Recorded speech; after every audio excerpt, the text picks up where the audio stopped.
আসসালামু আলাইকুম রহমতুল্লাহ। সকালকার 1 ঘন্টার কাম দুপুর 3 ঘন্টার কাম, তাই আগাবো না। সাতবাড়িয়া গ্রামে ধান কাটা শুরু হয়েছে।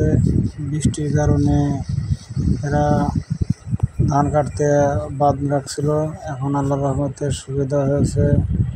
কৃষক এখন সব ধান কাটা ধরে গেছে, আপনারা দেখতে পাচ্ছেন। দাগকে দাগ সব ধান পাকে রয়েছে। বৃষ্টির কারণে ধান কাটতে পারেনি, এখন সব ধান কাটা ধরছে। আল্লাহর সুবিধা দিলে পরে সব কৃষক ধানগুলো ঘরে তুলতে পারে। এই ধান সারা বছর খাবে কৃষকরা। আর সেই ধান বৃষ্টিতে সব ডুবে গেছিল, এখন বৃষ্টি ছেড়েছে, এখন সুন্দর মতো সব কৃষক ধান কাটতেছে।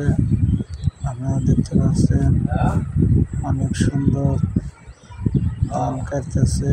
আপনারা দেখতে পাচ্ছেন সব ধান শুয়ে রাখছে, শুকোলে পরে বাড়িতে এনে মেশিন দিয়ে মলন দেবে।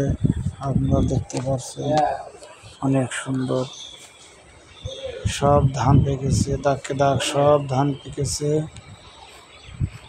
আপনারা সবাই দেখে শেয়ার করে দেওয়ার ব্যবস্থা করে।